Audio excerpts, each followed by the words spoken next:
Hello YouTube stackers, this is ST with Silver Stacking 101.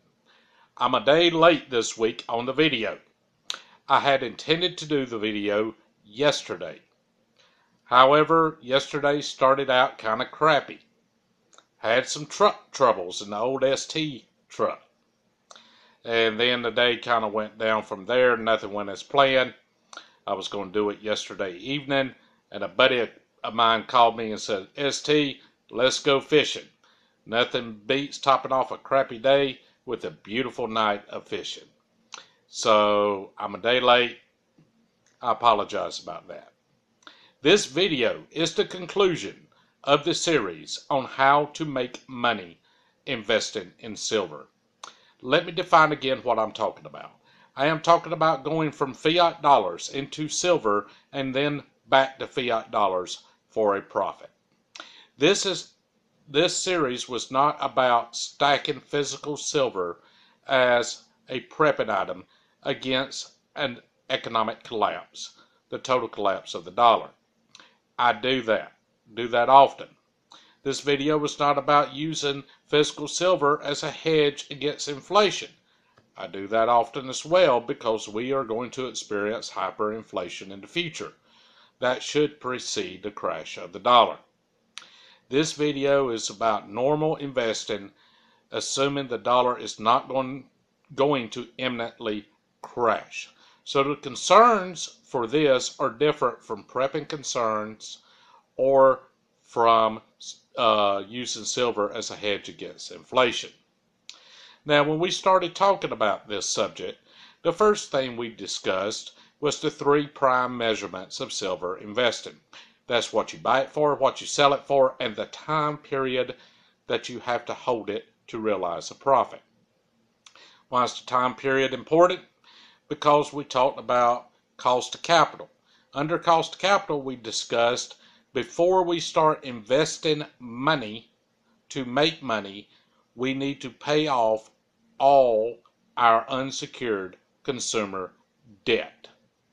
It is almost impossible to make money when we're paying 12, 14, 16% on credit cards. Because if we invest that money instead of paying it on the credit cards, that is really our cost of capital.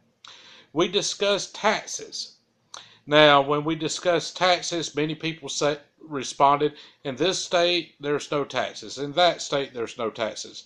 We are talking about federal income taxes, which apply regardless of your state of domicile if you're a United States citizen. So if you live in a state that doesn't have tax on silver, God bless you. You still have to pay the feds their portion. So it's almost irrelevant. It's a very small amount usually for the states. It's irrelevant if you live in a state with state taxes on silver exchanges or not. You still have to pay federal income taxes on it. By the comments, I think some people mistakenly believe if I live in a state that doesn't have tax on silver, I don't have to pay tax on my gain. Wrong. Federal income taxes still apply regardless of your state and its individual laws. Another issue we talked about was inflation. Inflation is the primary driver of silver value. So we do not want to hold investment silver for a long period of time because while we're holding it, our buying power is being eaten by inflation. So we went from there to assign what would be the true value in economic terms based on historical data, and that's based on inflationary data as well. Now, when I derived that value, I pissed in a bunch of people's cornflakes, and that's okay. I don't care, honestly. The value is what it is for investment purposes. Then we discussed other issues with silver. Silver does not generate a profit while you're holding it. There are no dividends like a stock would. There is no income kicking off like a rental property would. The only way we're making money investing in silver is buying low and selling high. With these factors, it became imperative that we have a low value. We basically gain equity at the moment of purchase. I relayed in the past few videos that I have clients that are successful investors, and they are obsessed with gaining equity at the moment of purchase.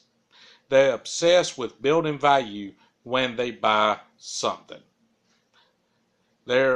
For instance, if they can buy a $15 item at $14 and know it's going to have marketability at $15 in a very short term, they're happy. They don't like buying a $15 item they consider to be a $15 item.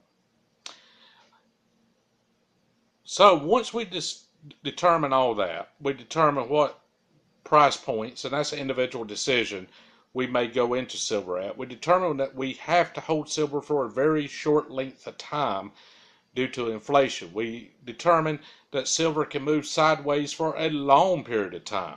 So it's imperative to buy right to mitigate us having to hold it for a long period of time. We determine it doesn't generate earnings. The last thing we talked about was transaction cost. Now, when we buy physical silver, the transaction costs are usually astronomical. Then we got to find some guy to sell it to when we want to sell it. It's a general pain in the ass. So an option that lowers the transaction cost and gives us immediate liquidity is an ETF, a silver ETF. Now granted, these are horrible items for prepping. These could be a horrible item in a hyperinflationary environment. They're a great tool for investing in silver. We're not going to hold it that long. We want to buy it, hold it a short period of time, and realize a profit with as few transaction costs as possible. ETFs are the ticket to do it.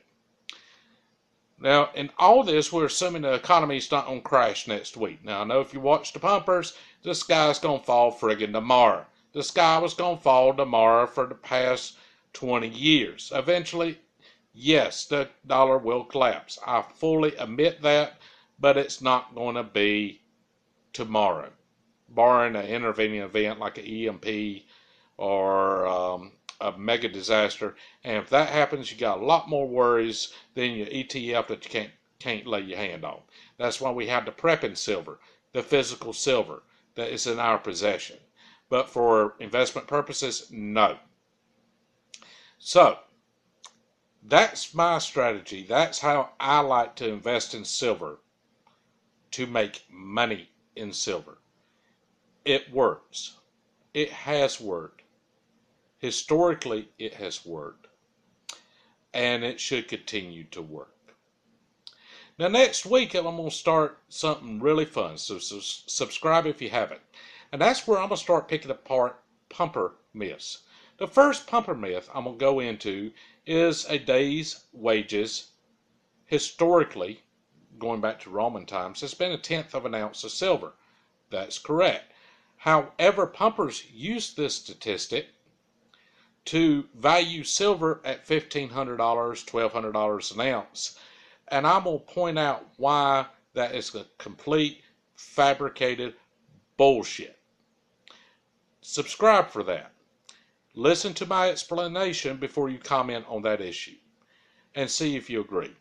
As always on this channel, I invite disagreements. I invite comments. This is a free speech channel, provided everything's respectful. Please feel free to comment, good, bad, ugly, indifferent.